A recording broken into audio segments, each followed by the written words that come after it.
Coach, can you talk just a little bit about your approach this week, because it's going to be different, with the starting quarterback. He was just here, and if he performs anywhere as close to the way he handled himself here, he may be all right. You're talking about Easton? Yes. Yeah, Easton, I thought there's a lot to build off of from that last game, and he's been with us all 3 years. Our guys have a lot of confidence. I know that they've shared that with you guys, and I think the way that he played in that second half does give us confidence going into this game. He's a winner. You take a look at his track record at North Dakota State. That's all he's ever done is win. He knows how to run a team, lead a team. He's been great for our team since I've been here, and we're excited for him. What's the best thing about him?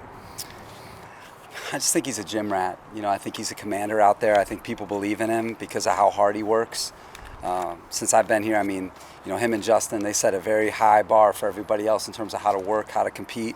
And then I think he's gotten better every single year. I think his teammates have seen that. He has improved every year as a quarterback, and now he gets to show what he can do.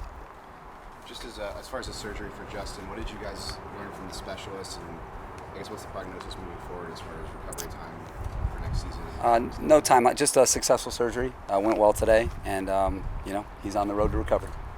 How much does, I know you talked about earlier, but going into a quarterback's first start, how much does playing down 1.5 not only benefit you guys, but benefits him that at least he's not going in really good? Yeah, it's good to get into the rhythm of a game, regardless of what position you play, but especially quarterback. And so I thought that's what happened in the second half. He was able to get into the flow of the game, get used to what defenses they're playing, what coverages they're playing, and I thought that he did a really good job of attacking in the second half and moving the team. So what he's got to do is just play within himself, which is what he does. He doesn't try to do too much out there.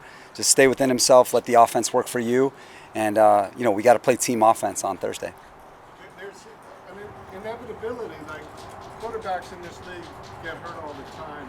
I guess you're lucky you haven't had to deal with that in your tenure here. Yeah. Now that you have, the reality of it, what you like as a coach to lose your star franchise player. Yeah, it's like when you lose any player of that caliber is it's tough, but you got to that's why you have a team. You got to be able to support that position and put a good plan moving forward. I think one of the reasons why I was so excited to team up with Kellen was the work that he did with Cooper Rush. Dak Prescott went down, and they went on that really good run with Cooper Rush as their backup quarterback. And the way that they had to play with Cooper Rush was different than the way they were playing with Dak, but that's what you got to do. You got to make adjustments, and then the rest of your team's got to come alive, and you got to play the game the way it needs to be played in order to win. And that's what we're going to try and do on Thursday. Are you expecting to have Keenan Thursday? I don't know that yet. Coach, Brandon, what are Easton's greatest strengths as a quarterback? People haven't seen him play. Yeah, I think his smarts. I think he's really, really smart. So he can, I think, see the field, see the defense, before the snap, get us into the right play.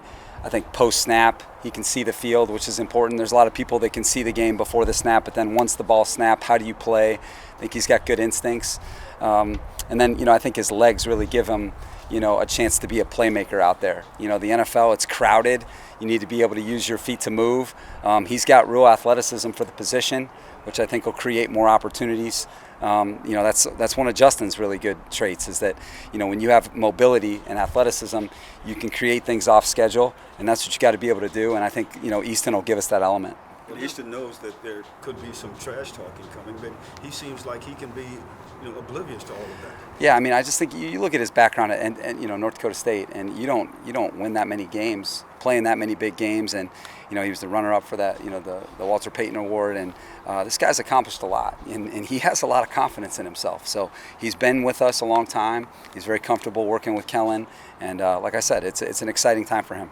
I know you're throwing a lot at him, but his ball security and poise in the pocket are one of the things, especially this week based on last week. Yeah, you sound like a coach, Joe. Yeah, you sound like a coach. You got to keep the main thing at quarterback. And I think when you can take care of the ball, be strong with the ball, that's going to give yourself a chance to win no matter what the statistics are around you. And so that's the number one job of quarterback. My high school coach, Bob Ridley, said, your job is to make first downs and take care of the ball. And how you make those first downs, they come a lot of different ways. But, I think that's a strength of Easton's. And now he gets a chance for a full game, to be strong with the ball, to move the team. And that's going to be at a premium on Thursday. Coach, you guys are 5-8 after losing your starting quarterback, but you still have a talented roster. How confident are you in making that last last final push towards the playoffs? Yeah, this group's got really good makeup, and I think you've seen that through 13 games.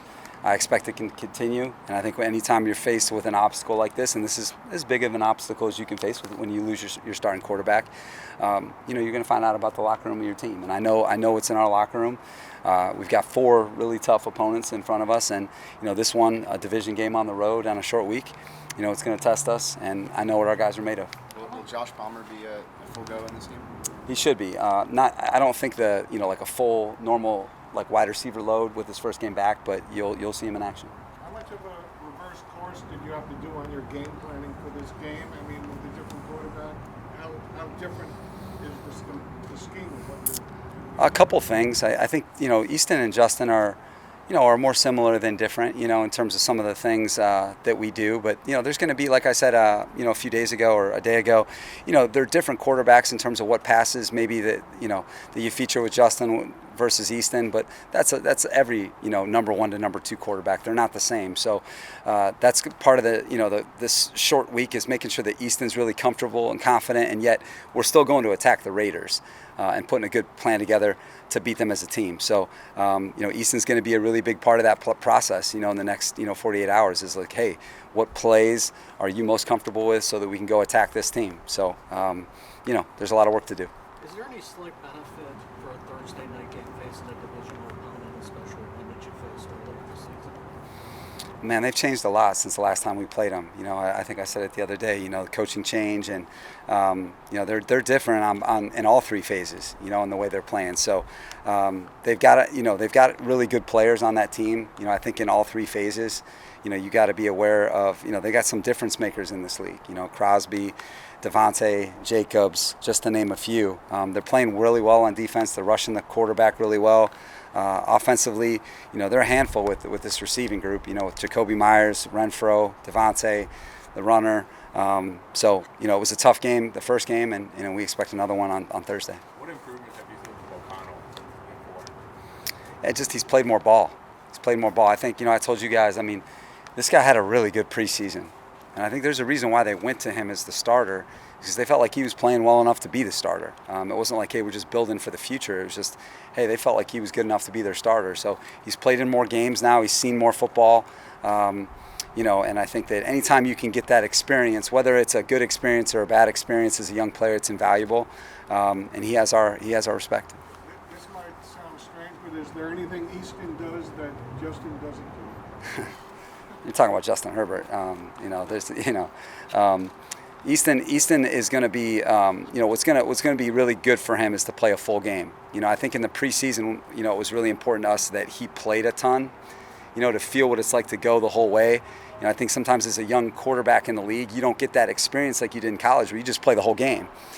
You have to break it up between 2, 3, 4 quarterbacks. Well, I just think that anytime you get to play the whole way and you get to, get into the flow of the game and, make some mistakes or make some plays and build off it, that's invaluable as a player. So I'm just looking forward for Easton to get into a full game.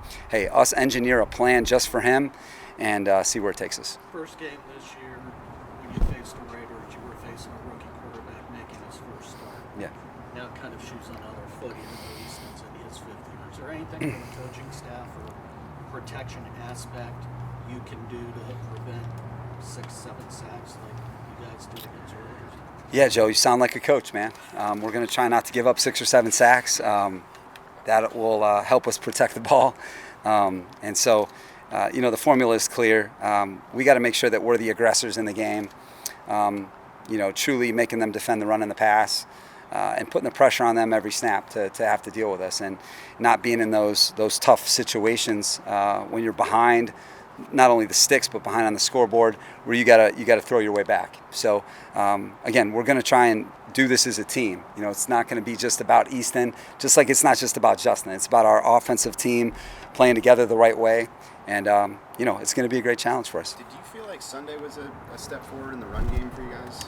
I did.